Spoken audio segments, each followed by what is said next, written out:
What's happening, everybody? Welcome to day 2 of Emerge. So exciting to be here at the first ever Emerge Virtual Cannabis Conference, and we are your hosts. Yeah, my name is Mike Glazer. I'm Mary Jane Gibson. Together, we host the podcast Weed and Grub. Check it out. We have such a great time smoking, snacking, hanging, and talking to cool folks. Yeah, come hang with us, and also hang with a bunch of really great people today on panels.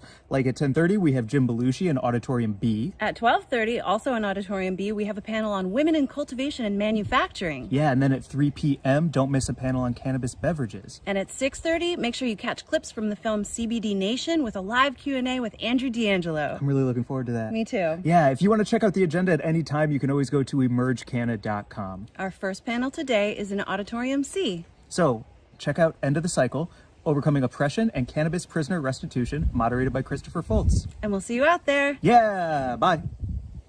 Hi, everyone. This is Chris Foltz with Sensi Media and Sensi Magazine. I'm the Vice President of Global Reach, which literally means I get the opportunity of sitting down and having conversations with the coolest people in the cannabis and the publishing industry.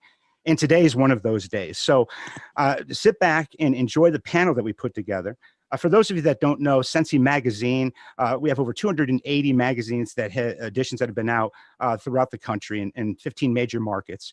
And one of the things that we noticed during the pandemic time is that there is certainly more that we can do as a brand to make an impact. And a lot of the people in our realm and in our brand have amazing roots when it comes from entertainment world and music. And I can tell you, all of them are cooler than I. And I've been introduced to some music over the last year that I never in a million. I come from Republican politics, so I can tell you, the last place in the planet when I was growing up where I thought I'd be would be sitting on a panel right now with such amazing leaders in what I would consider to be the forefront of the cannabis and music industry. So today we put together something special, and I have a few guests here, some of my friends, to discuss this. And one of the challenges that we face in society right now is what we'll call systemic disparity. And you see this often in the cannabis industry. You see it in the music industry. You see it in a lot of industries. So we sat back and said, hey, listen, what can we do to make an impact with our connections? So at Sensi Media Group, we have decided to put together a series of compilation albums that are highlighting some of the both new musicians that are in the industry and also some of the treasured editions that have been around forever in the cannabis and new age music scene. And a couple of those people are here today. So without any further ado, I want to draw attention to a couple of people that we have. First and foremost, our benefactor, Last Prisoner Project.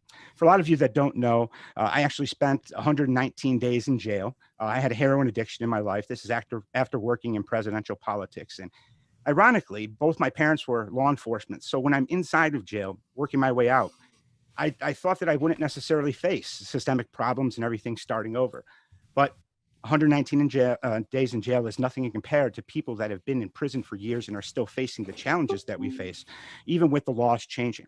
Last Prisoner Project is something that was co-founded by the DeAngelos, and I think it's amazing, right? So we have Andrew DeAngelo here, who's played a dramatic role in the actual compilation and building the program that we have to actually put out this ReLeaf compilation album. So Andrew, if you don't mind, talk to me a little bit about Last Prisoner Project.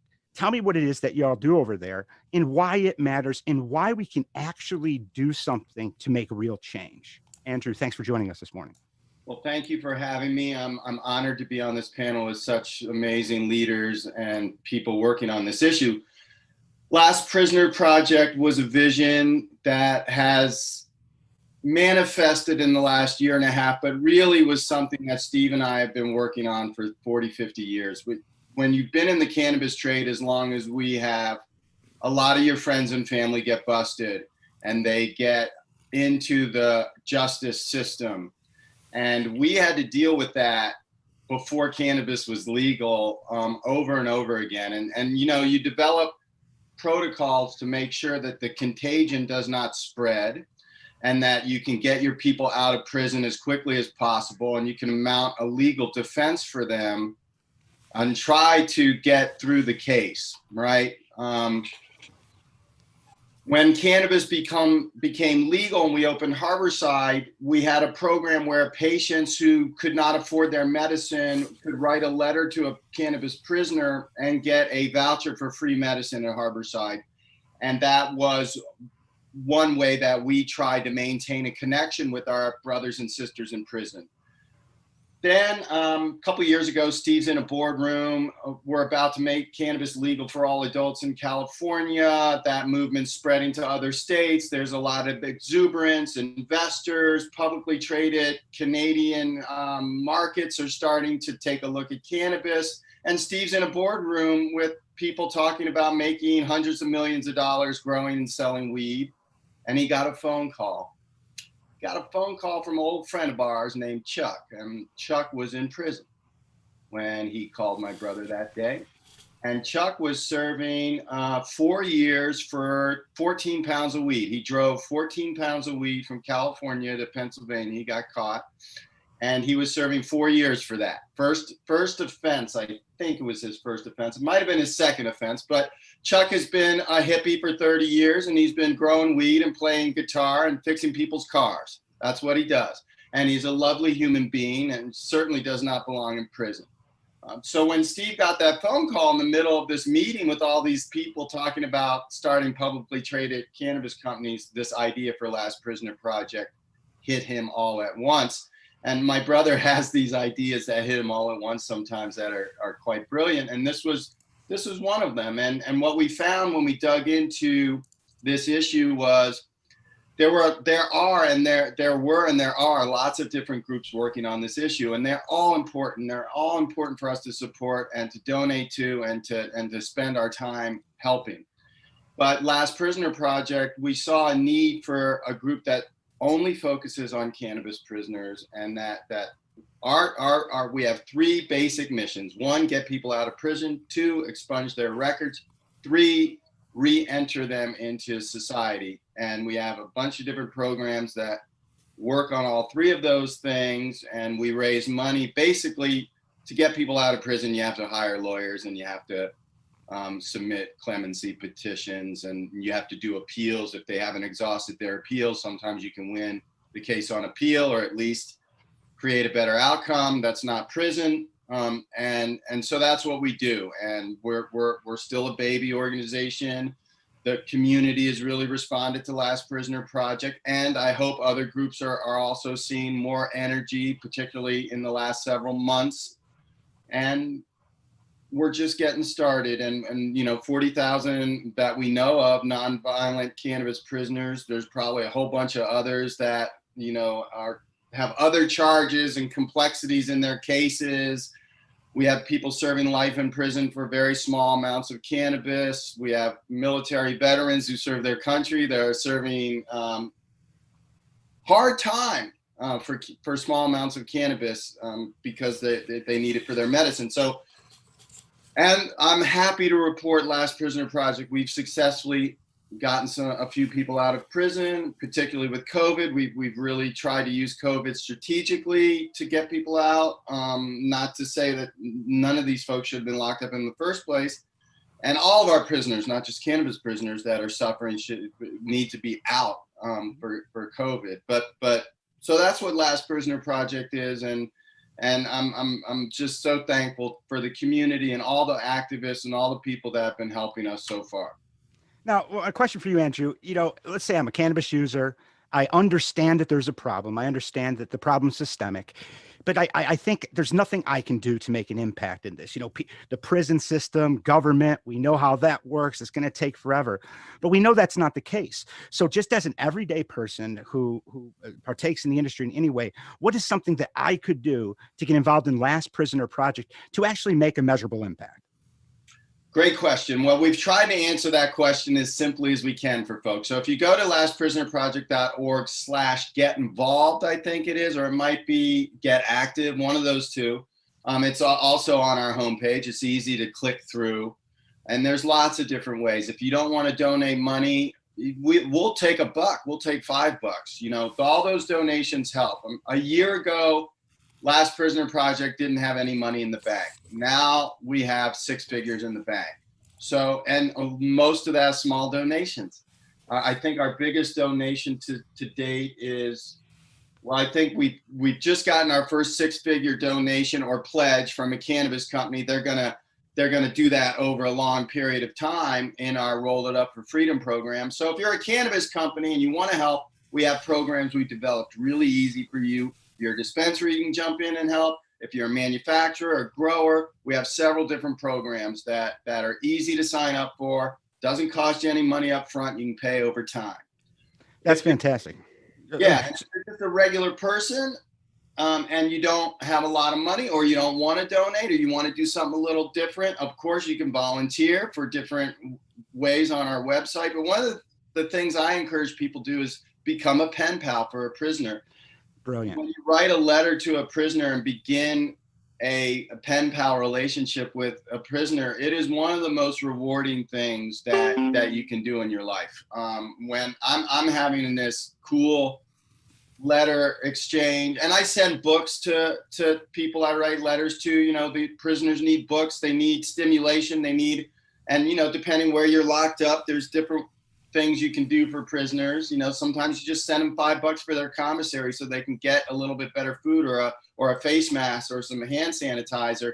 Those little things really make a big difference when you're locked up. You know, if you're locked up and the only way you can get a face mask is through your commissary, and somebody through Last Prisoner Project sends you $5 so you can get a face mask, that makes a huge difference in your life. People don't understand that makes a huge difference in your life. Or you get a letter from somebody who's like, look, I've never met you before in my life, but I'm sorry you're locked up for weed. And let me tell you what's going on in my life and some of the struggles I'm having too. And I want to learn about you, and tell me about what your life and your family was like. And tell me what it's like to be locked up in prison, and maybe we can ease each other's pain a little bit. And so that's one of my favorite ways that I like to because it's personal. It's not just sending money to a group like us. It's personal, and you have a real connection with somebody. And some of these pen pal relationships that people have last for years and years, and people get out of prison and they become your friend. And it's a special kind of relationship. And, you know, being a pen pal is sort of a lost art these days. But when you're in prison, letters are sort of a lifeline. So that's one great way for people to jump in and help. I'm so thankful for that, Andrew, just that opportunity, and that the story started literally with the pen pal situation in some regards, with people coming in and getting that support at Harborside just for writing that letter. So I couldn't thank you and your brother so much for impacting not only this industry, but for people that have kind of been forgotten, that have been part of this industry one way or the other from the beginning. So I encourage all of you that are out there today to strongly consider writing letters to those in prison. That is something that you can connect them to the outside. I know when I was in jail, if it wasn't for somebody by the name of Diana writing me a letter literally within the first week, I thought I pretty much would have lost hope in my life. And although this was just over a decade ago, that's how long it took me, with all of my history and background, to be able to recover from the time that I spent in jail. So every little bit matters, Andrew, and I really, really appreciate what you're doing. On that note, Tay, in our brand, one of the co-founders of Sensi, who also is an attorney and a lawyer, and has been involved in the cannabis industry and in defense for quite a while. And, you know, if you noticed during the protest in Denver, Tay was one of those who went online and said, hey, listen, I would like to represent anybody that's going to jail right now for protest, and do what I can to get them out of the judicial system. Because we know once somebody starts in the judicial system, whether it's for protesting or it's for a petty cannabis crime, you get that DOC number. Your life changes from that point on. Institutionalization starts at that point on. And, you know, one of the things that I find is interesting is this intersection between the music and entertainment industry and the cannabis industry, and what would be considered, you know, in various cultural appropriations that have happened throughout the years. And what I found was very interesting when I first met Tay Darnell, I did not know his background. I did not know, which I'm sure he'll share here, what kind of background he grew up in. And what I can say is this: what you see with your eyes is not always the reality, right? So I encourage everybody to take a moment and get to learn the people that are next to you, people that you work with, people like Andrew DeAngelo, who just shared his time and has shared 40 to 50 years of his life towards making an impact. Tay, you're one of those people everybody should know. You know, when I first came into Sensi Magazine, you were the president of the brand, just an absolutely treasured history. Did not know your history in the music industry and how you found a way to at least inspire what we are doing today. So Tay, if you don't mind taking a few moments to tell me just a little bit about your history and when it comes down to this interesting intersection between music and cannabis, and then from a lawyer perspective, what you see are some of those impactful things that are being done right now with the very first steps that we're taking today. Thank you for joining us today. Yeah, it's great to be here. Yeah, contextually, it's an amazing thing to be sitting where we are today. My music background started after college. I was fortunate enough to start this new age record label that somehow became one of the biggest in the world. We won many Album of the Year awards, distributed internationally, and did very well until Napster hit. We had a lot of artists that were doing things like world beat electronic and Celtic music and things that didn't tour. So when music became free overnight, I had my first major loss of income occur. Ironically, at that same time, when I left the music industry, I became one of the general counsel for the biggest NFL agency in the country. And as I was doing this, a good friend of mine, a fellow attorney, was really the first cannabis attorney in Colorado. He started an organization called Sensible Colorado in early 2000, named Sean McAllister. Sean called me from Breckenridge, where he was the first person to get cannabis legalized in a city, in a town in Colorado under our constitutional amendment that had passed in 2000. Well, he led a lawsuit in 2007 that effectively created the dispensary model in Colorado. There was an arbitrary and capricious ruling that had a cap on the amount of patients a caregiver could have, and they won on that on this particular hearing, which nobody thought they'd win. And suddenly, we had the ability to have dispensaries on every corner in every city of Colorado. He called me and said, "I'm overwhelmed. I'm the only person doing this. Would you take on cannabis cases?" Well, but from a political or from a social economic perspective, I came from a house with 20 people in it, 20 plus people in it. Half my family was Native American, a quarter of it's Black. I had 10 boys in my bedroom. I've got a brother doing life in prison because of the impact of our criminal justice system. We didn't grow up wealthy. I played basketball well enough and tested well enough that somehow my ACT score got me a full ride to college. Otherwise, I wasn't going to go. And the same thing happened with law school. So all of these fortuitous things aligned. I ended up started taking on cannabis cases in early 2000 and opening dispensaries across the city, which is where we also encouraged the state to develop the first regulated model in the world. So Sean, myself, a couple other attorneys led the initiative to create the first regulated medical marijuana cannabis program in the world. We helped draft HB 1284 and SB 109. This is back in 2009-ish that we finally got this through. For me, I was doing this more from the civil rights perspective. I've seen the impact of the war on drugs. I had seen its impact on my family. My cousin brought the Crips to Denver back in the 80s, to give you an example. My cousin was incredibly bright, incredibly brilliant kid. The best way to make economy for him was to create this gang warfare environment where you fought for territory, and the thing you fought for was drug territory. And it's enabled this system that, impacts communities that poverty is prevalent in a way that they can kind of keep it status quo. If you look at the impact on drug arrests, for instance, I think these stats are a couple of years old, I believe, but I think there were 663,000 arrests for cannabis. This is just cannabis. I'm not talking about all drugs. I think all drugs should be legal. That's a separate note. But I think there was 1.6 million arrests for drug law violations in the US a couple of years ago. But 663,000 cannabis arrests, of which I think 600,000 plus were for possession. And then when you look at the statistics underneath that, although the population representation is 13% African American, 26% of the arrests were of African Americans. So I think we're seeing socially what the impact of the war on drugs and its fallacy has had on society. When Ron approached me about Sensi 4 years ago or 5 years ago, I really saw an opportunity to use media as a vehicle to bring people together, to use media as a vehicle to unite in industry like cannabis, in things that spread across the social spectrum.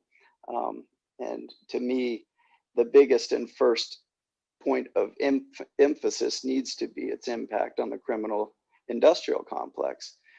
It's a for-profit mechanism that is really just built to keep society unstable. and violent. So just recently, an old friend of mine, ironically from the music industry back in the day, Tuva, has joined Sensi as one of our reps.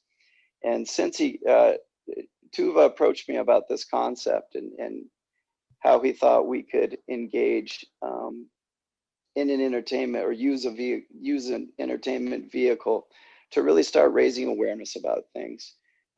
He started reaching out to the different artists, and you see several of the incredible contributors here on this call right now, but just put together an incredible compilation. And I see this as kind of a phase one of getting the message out. There's going to be a lot of work that has to go into making this successful.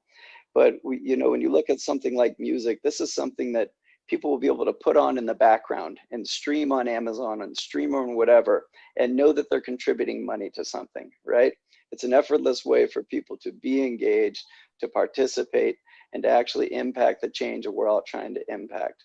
So this is phase one. I'm incredibly grateful to the artists that have contributed to this, and the crossover with music is just so obvious.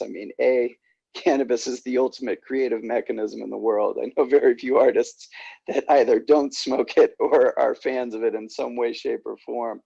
I'm creative right now because of cannabis, right? So I appreciate that point today. That's right. And artists have also felt the impact. They've seen this live and on tape, not only at their concerts where there may be over excessive enforcement of people smoking on the grounds or arresting people for selling whatever it is at the concert. So there's just this logical merge right now that makes so much sense. And then when you plug in the Last Prisoner project, Stephen and Andrew and what they've done with Harborside has been really what I would consider the model for what a cannabis business should look like. And it's what we built Sensi on too. It's this theory of give first.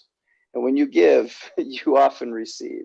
So we're setting up this mechanism where the artists here are giving. These artists have contributed effort and work and the brilliance of their art to this project.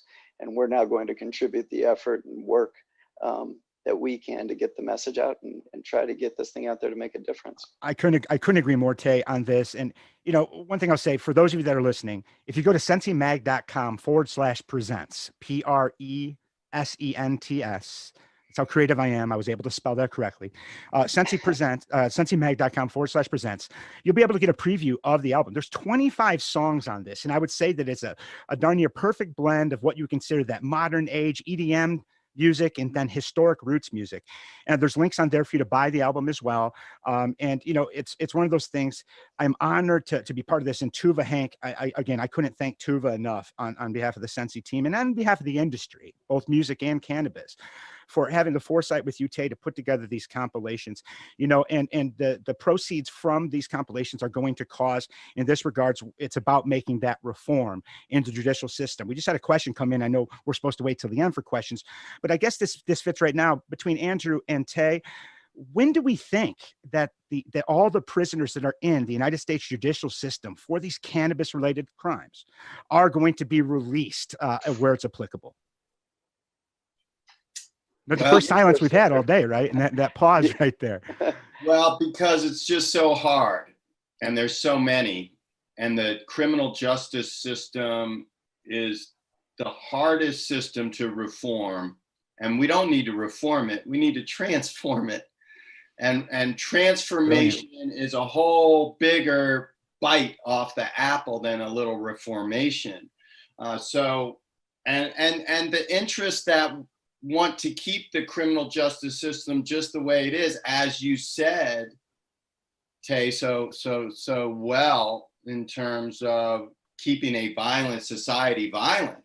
Okay, we need to transform. So I want to say, oh yeah, in 6 months we'll have it done. No, I can't say that with intellectual and emotional honesty. I'm saying a generation, maybe. It might take a generation to unwind all this. Now, if we have a lot of energy and we raise a lot of money and we work really hard, maybe faster than that. But a long time to get to this point. It's going to take some time to unwind it. There's a lot of things we can do to accelerate it. LPP works on that, whether it be expungement laws that are passed when legalization's done, or whether it be retroactive measures that are in the law, so it makes our work a lot easier. Those things are working. I think of the catalyst, right, Andrew? We're looking for catalyst right now, and even coming together like this certainly serves as a catalyst to speed that immeasurable amount of time up to bring it closer. Tay, I noticed. Sorry to interrupt you. Were mentioning. No, you're fine. It takes that energetic push, though. Like Andrew says, we were able to write in some expungement dynamics into the Colorado laws that were effective in mitigating very minor cannabis crimes. So it's kind of that inch to take a mile. Avoiding the criminal system, more or less, in that regards, Tay? Or is it just at the end? Well, I think, I hope it's not a generation, but I wouldn't be surprised if it is. But I'll say this, when we see the action of the people make an impact, to equate it to protests we saw in early June over this merciless killings by police that have gone on not just once, that have gone on now for 400 years, right? It was private citizens and police. It took the actions of millions in a state of justified rage to make an impact. So to give an example, when I offered to defend the protesters for free and to take as many as I could, when we built this army of people that got behind me just saying that, we were able to get the city of Denver to dismiss all the charges against these protesters. So you created the movement, and the movement itself changed the dynamic of the legal process you would have normally had to go through, more or less, correct? That's right. So I think so powerful. It's going to take that level of movement to continue. And like Andrew said, the complexity is people like Jeff Sessions, who lives in a state like Alabama that's funded by the prison industrial complex, that has big prison industries funding legislation to make tougher on crime politics. You have the Democratic Party in this election nominating Joe Biden, a big tough on crime Democrat who's an anti-drug zealot, and Kamala Harris, a former prosecutor who put thousands for drugs. So this is what you're dealing with on both sides. Bring me to a good point, right? Like right when you just said that, looking at the election cycle, I've learned a lot from the next person, Rue Johnson, just about the industry of impact. I grew up trying to make an impact and take the potential energy and turn it into kinetic and create the catalyst like you and Andrew are discussing. Then I had my first conversation with Rue, and Rue's got an absolutely treasured history in the music world and social impact world. And matter of fact, for those of you that like hip hop music, if it wasn't for Rue Johnson on this right there, you wouldn't have hip hop music in Denver. I could tell you that. It wouldn't be as cool as it is. But Rue said to me, she said, Chris, we can sit here and posture, we can sit here and talk about things. In order to make a change, you need to actually make change, real change with a real plan and a litmus test always about what matters on society, but then be willing to take a stand, not just for what you're going to do, but what you're against as well, because just talking about what you're going to do and not standing against something, it's only half the battle. So Rue, so graciously, we've had plenty of conversations about this. She really helped me tie the impact that can be made from things like music, even our magazine, into real world social impact and vexing issues. Rue, thank you so much for joining us today. This is your wheelhouse here. We have a music compilation that's coming out with some great people that are on this today. We're looking at it as a first step. But tell me, where does that fit into actual change when it comes down to society and closing the gaps and eliminating some of the barriers that we both agree are out there? Well, thank you for having me. And I love that Tay was getting really wound up right there. Thank you for bringing that, because I think, there's a lot of things that we're all thinking. So really I love listening to this conversation. And it's so important that this is the conversation that we're bringing forward, especially in the times of these social uprisings, and finding that there are a lot more people, who are sort of new to the acts of revolution, if you will. And so we have to be able to create language that these folks can use and understand, so that they have the history of why so many of these programs like the Last Prisoner Project and other programs are so important, right? Because many of these folks are not necessarily privy to the living history that some of us had when we can remember when people would get thrown under the jail for like $20 worth of weed, right? So we have to bring, because now in Colorado where I live and in California and other places, you can go and grab a cup of coffee and grab a joint just as easy as you could grab a cup of coffee. So it's so important to really bring this conversation of history to the forefront. And my work in the music industry has always been about community, and it's always been about creating a platform for people who want to express themselves in ways that are not traditionally a part of the process. So, you know, musicians have always been at the start of the revolution. I mean, conversations around social injustices and uprisings are always taking place at the dance halls or at the Casbahs or all these places where musicians and artists congregate and come together. So I always say that music and cannabis are like first cousins, you know, they just work very well together. And during the times of like legalization, you know, there is, like Tay mentioned, quote, legalization, but the decriminalization of the plant and of the usage of the plant is such a big part of the conversation that we have to still have, which of course feeds into the greater conversation of racial injustice that takes place in this country in general. So a lot of my work, because of that, really helps to bring the idea home that we are uniting as a community, specifically around whether it's around music or it's around cannabis, but these things work together. And an oppressed part of any of us is the oppressed part of all of us, right? So when you say create a social impact and what does it mean to make real change? Well, first of all, you have to name your oppressor, right? And it's not really like people are saying, oh, there's people who are in prison for smoking weed or for selling weed. It's being direct, like Tay mentioned, Jeff Sessions, you know, being from a state that directly benefits and profits from the prison industrial complex, and then have the nerve to actually be against marijuana, you know, and the entirety of the war on drugs in totality. Don't get me started on Reagan, because I will literally never stop. So when we talk about like the music and the work that I do, what we see are that people want to be able to experience their life in a way that is free from oppression, and we want to create freedoms from those who it's been stolen from. And the way that you do that is by centering the margins. And we look at who's been on the outside and who deserves to have information and education campaigns and all of these different things we're doing centered on what has actually happened. And in this case, those who have been convicted of petty marijuana crimes or, you know, marijuana crimes in general are the ones we should be centering on. And I think this compilation project can really make an impact because it allows artists to have a platform for speaking their mind in their language, musicians, artists, etc.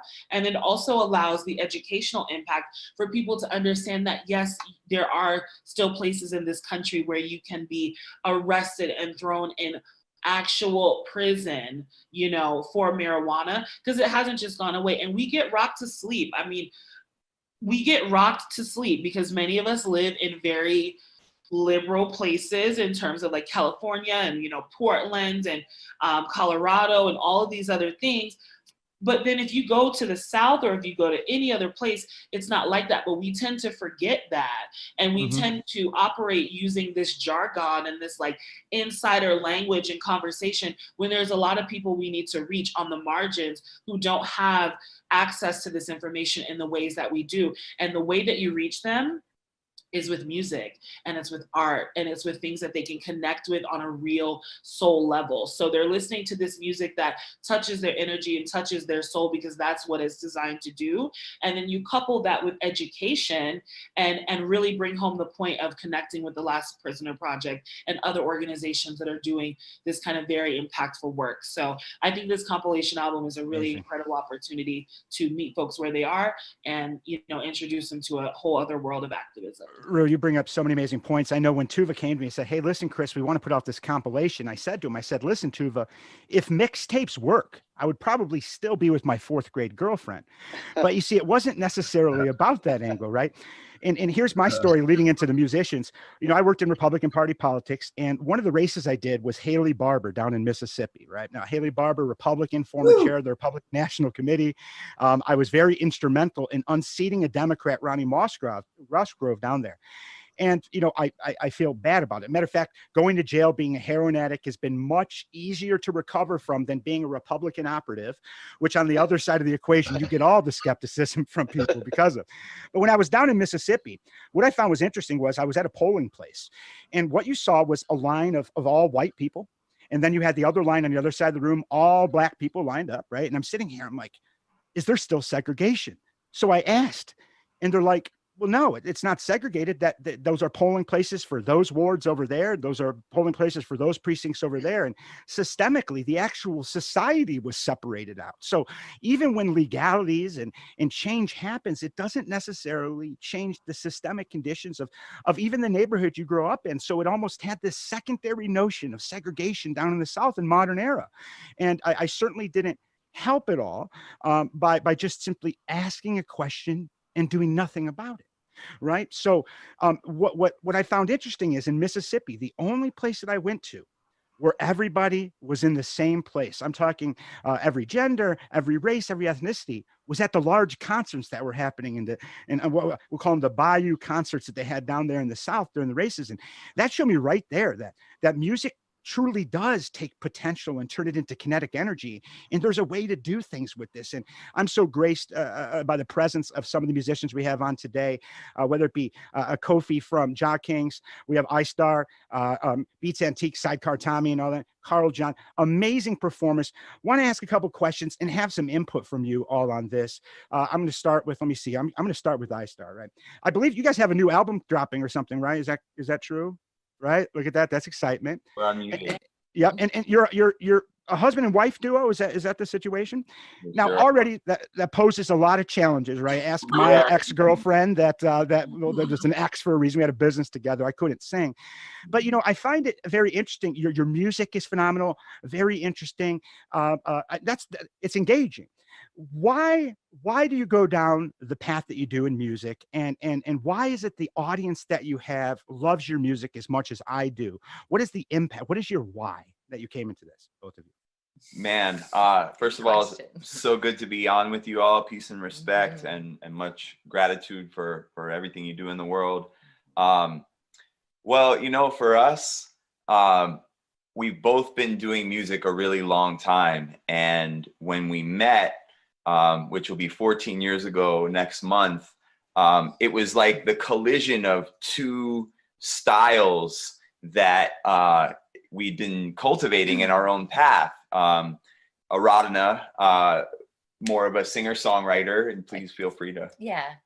You know, I started playing guitar when I was 17 and writing poetry and needing to express all of my, you know, young adult angst and all of that. And singer-songwriter, folky rock kind of genre, but I was also super influenced by hip hop just from when I was young. You know, it's what my brother was listening to, and then when I heard the Lauryn Hill Unplugged album, that was like, that changed. That did it for you? It did it for a lot of us, I think. Yeah. Right? Yeah. Because, you know, she was playing guitar, and that, like, I started integrating hip hop into my acoustic guitar singing, you know, way before I even met him. So then when we met. Yeah. And for me, it was all hip hop and spoken word from, you know, 1990 on, you know, and just the way that the poetry got to my soul instantaneously planted that seed. So, you know, we have been fusing our genres, and I honestly do believe Lauryn Hill is the originator of the style that we have carried forward, which we call folk hop. But basically being able to rhyme and sing over minimal instrumentation all the way up to full band or production style. So yeah, and just to be able to put as we've all been touching on, to put the message and the prayers, the invocations for the world that we want to create, and to put that out there and let that get into people's subconscious and integrate it. So yeah, music has always been there. Cannabis, like look at Cannabis and the jazz movement in you know, the 20s. And then of course, racism was a driving force of prohibition. And so that's, you know, it's all very intertangled. And we live in North Carolina, which is a very I was going to bring that up, right? So you experienced it on the front line day to day. You couldn't live in a state that's more diametrically opposite than the kind of movement of the music that you have. And even when you look online, you have local fans, right? So like, I mean, so obviously you're doing something right. I really appreciate you guys bring a compilation to our compilation. And it's rooted in something that matters. So I'll get back to you shortly. I want to jump over to Kofi Alexander, Jaw Kings. For those of you that don't know the Jaw Kings, I could say, I was telling him earlier, I play the music in the morning. For all my friends and family, they know I get stuck on songs. So some of you have actually played out in my inner circle. I'm sorry for that. But, you know, Jaw Kings has had such an amazing history. I mean, everywhere from when I lived in Chicago, I believe you guys won some Chicago Music Awards over there. But Kofi, you know, your history in the reggae music scene is second to none. What is different now in terms of the modern music industry that you see in its attachment in reggae to the cannabis world than when you first started as a musician, Kofi? Well, first I want to salute you all for your courage to stand strong now. I'm very honored to be among you. I'm recovering from a recent stroke as of July 5th. And cannabis to me has always been medicine. There's a receptor for it in our brain, a gland, and it's helping me in my miraculous recovery with my family. Of course, the Rastafarians, with the help of Bob Marley, Peter Tosh, Bunny Wailer, help bring these songs with prayers and like psalms. That's really what got me into it. Growing up in Gary, Indiana, in the same neighborhood as the Jackson 5, and raised with a high level of music at a young age. My mother is an incredible singer, and my auntie, my family is very talented. My mom's range was that of Gladys Knight. We raised in the church, you know, where the music fed your soul. Growing up, particularly in the 60s, the music is like, you would hear a great song, great rock songs, great R&B songs on a radio station. A good music is good music. And particularly for this compilation, we are of a troubadour quality where music helped open people's minds and move public opinion and speak the messages of the people in the streets. That's what I love about reggae. Yeah. Particularly, it seems reggae now has become soft in the sense of kumbaya vibe, you know. That's what I love about hip hop. Hip hop spoke about the injustices in the streets. You know, don't touch me, I'm close to the edge, you know. I'm about to lose my head. And that's what reggae music has done for me. When I was in college having difficulties, those songs reconnected me to the struggle of Black people. I'm indigenous, I have Blackfoot Lakota in my family, Cherokee and Choctaw.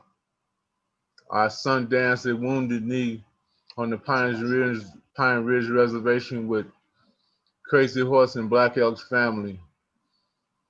Reggae is very well accepted among Native Americans because it comes out of struggle. And so the music is prayers to us. It's not a throwaway music. And that's, I'm honored to have our song Family as a part of this compilation, because we know families have been busted up because of this madness. I couldn't agree. Your statements are so amazing, Kofi, and your song Family is fantastic. And, you know, just talking to iStar a moment ago, and their Song of Freedom, I believe, is the one that you have on the album, Song of Freedom, and then going over to Family, those things are so interconnected. family, freedom. The one place that we're all supposed to be free is in our own family. And what I find is interesting, you have such a treasured background, Kofi. We could have seen you in pretty much any genre of music, whether it be from the church to the hip hop persuasion to the Jacksons and all of that. And you chose reggae, and you've consistently, through your group, kept the story real. And, you know, as opposed to going and talking the kumbaya, you decided to focus on some things that are that make us all the same. We all spend so much time in society focusing on what makes us different, but it's generally, we're here today celebrating what makes us the same. And your music does that. And I really, really appreciate you taking the time. And I could tell you, you know, you mentioned that you were a victim of a stroke. I'm very thankful that you're here with us today and are able to carry on the traditions and stand for what you believe in. And I promise we won't let you down, Kofi, in terms of our goals. So I really appreciate your time here with us today. I'm going to jump over to somebody, Carl. You know, Carl, you're an author, for the best of my understanding, as well, Carl. I believe Journey Home might be the book or something of that nature that you have. Journey Home might be the book. Oh, I got a little feedback there. But, you know, Carl, it's like this. I'm a fan of what you're doing. You're different in your music than a lot of the music I hear in the industry. You get somewhat of a different persuasion. It's coming from a different starting point. Tell me a little bit about what your roots in music are, Carl. What's your motivation when it comes down to your writings and performance? Oh, man. And first off, thanks for having me here, and thank you guys for all that you do. And I mean, everybody on this panel. My roots in music, I mean, I started early. My roots were in, you know, country and Americana and hip hop and everything across the board, right? But I was a late bloomer in my artistry. Actually, I started. I was born in the Midwest in Indiana and moved to the Bay Area, you know, and I left when I was 17 and came up in as an entrepreneur, you know. In fact, I spent most of my life that way. And I was in Las Vegas. I started a restaurant and a gaming bar out there. And it was funny. We were talking about segregation earlier. Vegas was kind of segregated when I moved here from the area, San Francisco Bay Area. I thought that.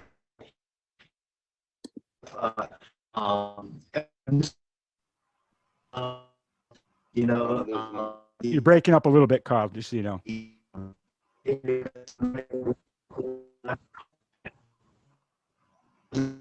think we lost him. Yeah, he's just breaking up a little bit. Yeah, now I can hear you fine, Carl. Maybe if you turn off your video, it may make it easier. So, for a second. Okay. How's that? You sound fine. Mm-hmm. Can you hear me okay? Yep, totally fine. Okay. So anyhow, I had a restaurant that I started out here, and I met now my best friend actually there one night, who's a black man, and he asked me why I started this place, and I brought people together. I had amazing chefs there. I had amazing music, had live music, had art. I said, you know, I brought people together in the taste of life, you know, music, art, food, to, you know, find the commonality. Okay. I said, I made this for like you and all my friends, like to bring people together. And in 2008 to 2010, when the real estate market fell apart, and lost everything, went through divorce, custody battle with my kids, you know, how people go through changes. And during that time, like right before then, I had a place in Taos, New Mexico. And in Taos, I picked up guitar. And that's when I first started to play. And when everything wiped out that I built up, I went, well, if I could choose to create my life all over again, what would I do? And that's what brought me on my path of music. And I always say, you know, as a musician, I'm more of a mystic and a poet, you know? And so I feel like whatever I want to create right now in music is a collaboration or with myself is to bring people together, because I feel that, you know, music is a mantra and we can, you know, find our commonality through this artistry. You know, that's why I think it's beautiful that you're putting out this, this project to raise awareness because people then, can be soft served, information and think differently. What I think is interesting, Carl, you said you started late in music, different. right? Oh, sorry. You're coming in late. Sorry. You said you started late in music, right? So you didn't start in music when everyone else was younger. And I'm pretty sure that you played at the Venetian, and I live in Vegas, the Venetian, the Hard Rock, some of these places. And literally you've got award-winning music out there, and you didn't come up in the music world. So what you've been able to prove is the idea of the impact can be made at pretty much any point of your life if you follow your passion and point it towards something that matters. And I think that's amazing. How long ago did you start music? Absolutely. It was about 8-9 years ago at this point. And literally that was it. I went from 4 houses to sleeping on an army cot. And I'm going to choose to reinvent my life. And if everything read, through quantum physics and our way and indigenous cultures that we choose to create in our life. And as I changed that, I believed and became this new thing. Things showed up like this. Within a few months, I recorded my first song. Within 6 months, I was opening up for Robin Thicke at the Venetian. Within a year, I was over in Nashville, Tennessee. And that's what I want to share with people. Like, we can choose to create. That's why I don't get caught up in the anger and the bitterness and the fighting and the strife. And it's like, okay, that's good. And this is where we've been, but where are we going?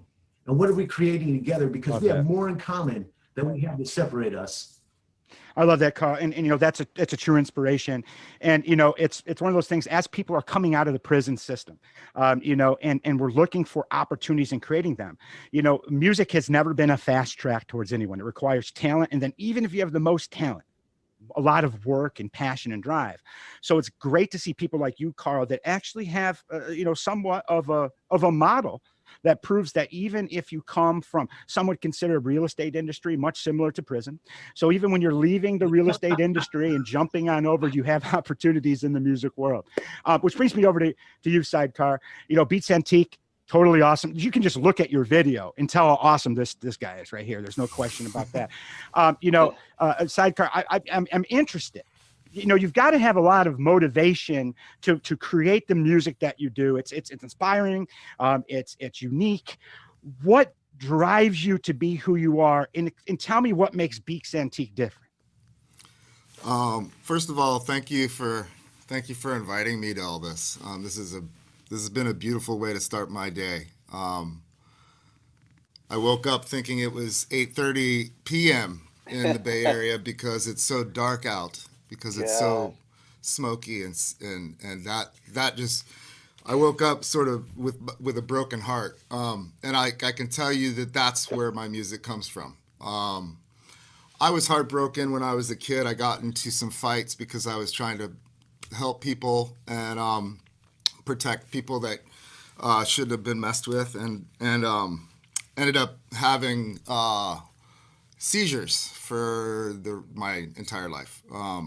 So for 30 years, I've been dealing with seizures, pretty hardcore, and uncontrolled by the medical industry and all that stuff. So cannabis has always been a part of that for me. Once before I even knew that it was doing good, I was doing it to like both rebel and learn like love and compassion and stuff, and connect. So yeah, my epilepsy, or it's actually not epilepsy because it comes from traumatic brain injury. So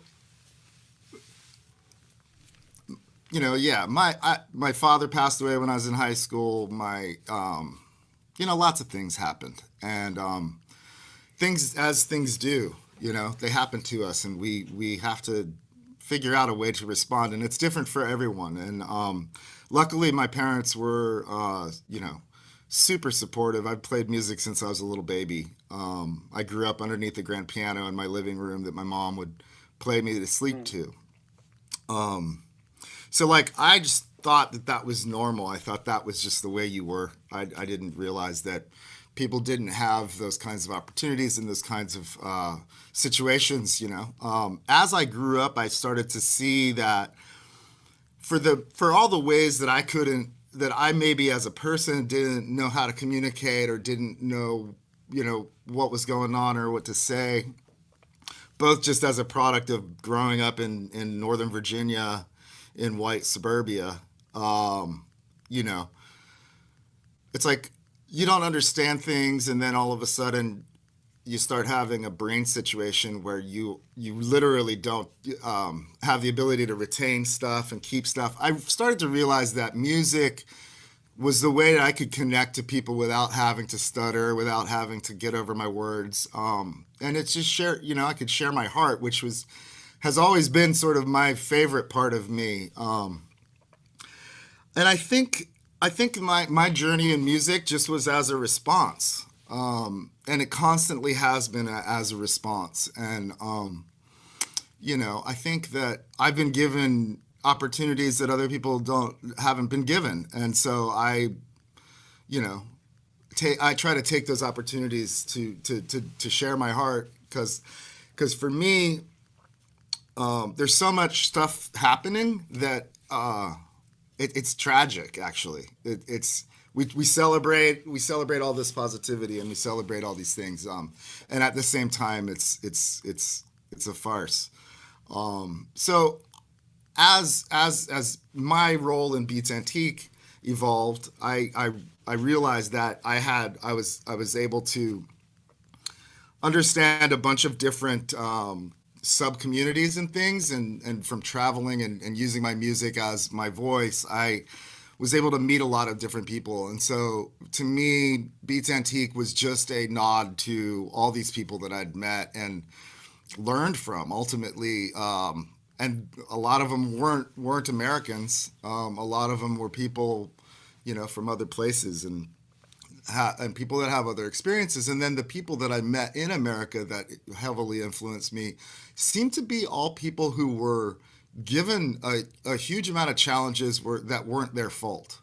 And I just think that, like, if you got a voice in music or if you have a voice in anything, you know, choose something good to speak about and to share. And so Beats Antique is sort of this interesting, I mean, it's a weird anomaly. It shouldn't be successful. It'd be like, I don't know. It's just so bizarre that that's what's amazing about it. Cool. Though, right? Yeah. No, I know. And I can't even tell you what that is. Like, I don't even know.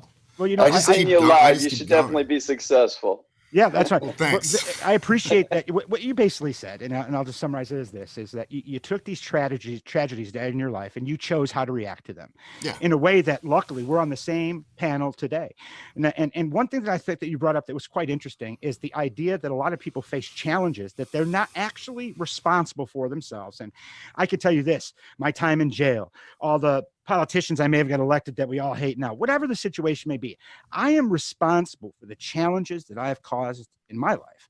And that's why I dedicate so much of my time towards solving the challenges that I can for people that didn't cause them from themselves. And I really respect you for bringing that home that way for that and what you shared there, Sidecar. And you know, it's like this, everyone.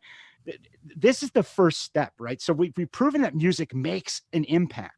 But the compilation like this, if for those of you that, again, sensimag.com/presents, you'll notice of the 25 songs on there that you're not going to have a single artist that's anywhere even close to the artist that played before them. To the point, it matches somewhat. It was laid out perfectly, two of us, so you got it in the right order. But for me, and the way my mind works, it is the ideal thing to get through a day, learning people's stories from their own unique place of creative expression. And for that, I don't have an ounce of creativity in the musical sense in my body. I know what sounds good, but you all have made it possible. You know, one thing that came across as a question, Andrew, is people are interested. They want to listen to the music. They want to make donations. They want to solve the problem for Last Prisoner Project. Are donations and stuff to your organization, as referred to as ancillary nonprofits, are those tax deductible? Are there benefits to them? Is it a 501c3 yet? Where do you live right now? Yeah, Last Prisoner Project is a 501c3. We've just started our 501c4. We're not quite certified on the 4 yet, but we're getting there. What happens is the 4 lets you do a lot more policy and political work, and the 3 allows you to do support work for your A constituents. social welfare organization, a 501c4, which I think is phenomenal. I'm glad that you brought that up. You know, for those who don't understand, the NAACP, for instance, they have the nonprofit, and then at their local levels, they have 501c4s, which allows for that social action to be done. And as a nonprofit, you can't advocate beyond maybe 20% of your time spent. So I really appreciate that you are doing what matters. So then people like Rue and with the large coalitions of people have something to point groups of people towards things that make an instrument of change. So for those of you that are interested in donating right now, there's a couple ways to donate. One of them is just by going to sensimag.com/presents and get the album, which would be amazing. And secondarily, right through Last Prisoner Project, you can reach out to Andrew. Andrew's out in the field right now working to help a lot of cannabis brands really cross the threshold for themselves and become more impactful. And we know his brother Steve has been, just like Andrew, a relentless advocate for both the industry and everyone alike. And Tay, you know, again, thank you so much for even bringing what would be considered your music persuasions into the Sensi family. You know, I know we have a series of compilation albums that we're going to be piecing together over the next year, all of which benefit from a different angle and approach. So we're going to be curating content that some of you have never heard before. Every single time Tuva or Richard sends me a song and I'm sitting there and they think I have this perplexed look on my face because I've never quite heard anything utilizing those instruments at the same time. I'm a boy from Rockford, Illinois, in the middle of the Midwest. And frankly, my dad grew up in country music and my mom grew up in news talk radio. So I've learned more about life from listening to the stories of your life through music than many people have. So I really want to thank everybody for participating today. We're actually to the point where we've kind of breached the time limit and they allowed us to do that because of our conversation. There's plenty more to come. I know that both tonight, maybe tomorrow even, there are some concerts. Last night was phenomenal. For all of you that are hanging out in the Hyperfair before I fell through the floor and ended up in the Matrix at the Hyperfair Arena. Don't know how that happened. But for those of you, make sure you check out the agenda, end up in the auditoriums at night, because that's where all the party's happening here. And let me just make sure we don't have, I believe I addressed all the questions through our conversation. So at this point, what I'm going to do is I'm just going to lead us out. And I want to thank everyone for coming. This is Family, which is one of the songs that Kofi brought up from the Jog Kings from the album. So if you don't all mind, I really appreciate your time. Let's give it all a wave for our audience. And we'll be back together. Remember, tonight in the auditorium, sensimag.com/presents. This is Chris Foltz, Sensi Magazine. Thank you so very much for your time. Okay. Oh.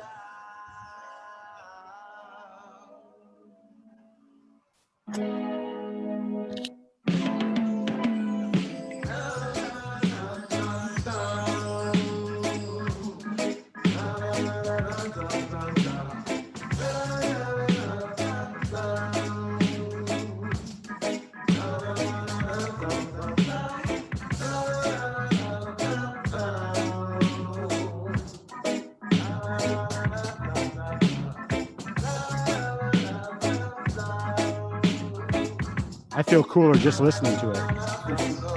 Share this record, everybody. Share it with everyone. Let's get it out. Peace, love, and harmony.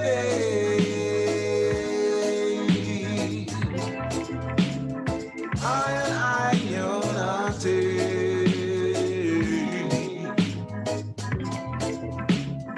Talking about the family.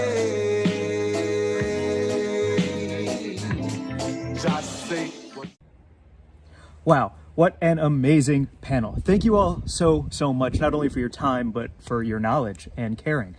Make sure that you head over to Auditorium B at 10:30 next to catch Jim Belushi, and Auditorium C will be back live at 11:15 with a panel called Investing for Impact, a multi-capital approach for the cannabis industry, presented by Jeff Trotter. In. Yeah, we need to know these things. Yeah, 100%. Okay, see you all back here at 11:15. Hope you're having a great day so far.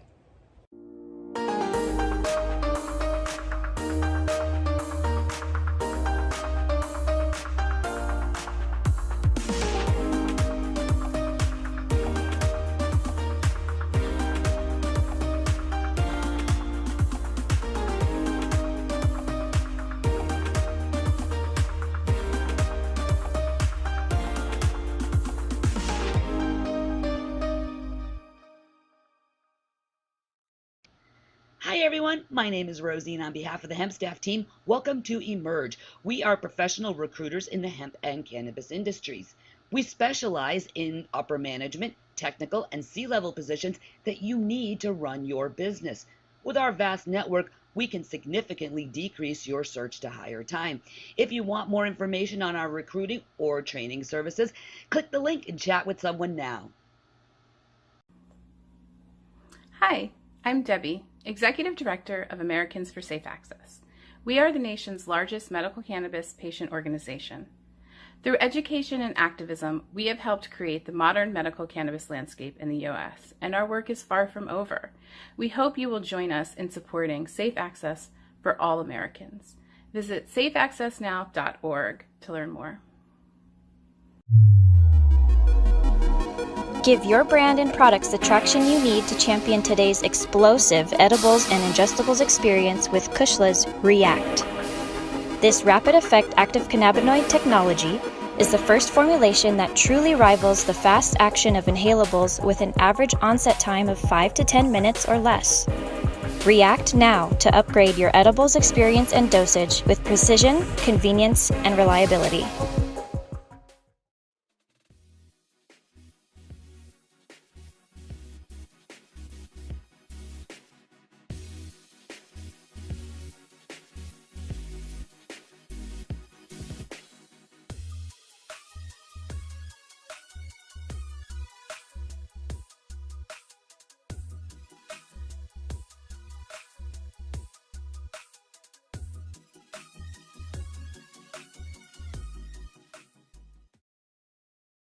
Hello, I'm Karen Muller, the owner of Cannabis Business Brokers. We represent buyers and sellers of cannabis dispensaries, cultivations, and processing facilities. My team and I will strive to make your purchase or sale experience the most efficient, professional, and hassle-free in the industry. We look forward to meeting you in person and discussing all of your transaction needs.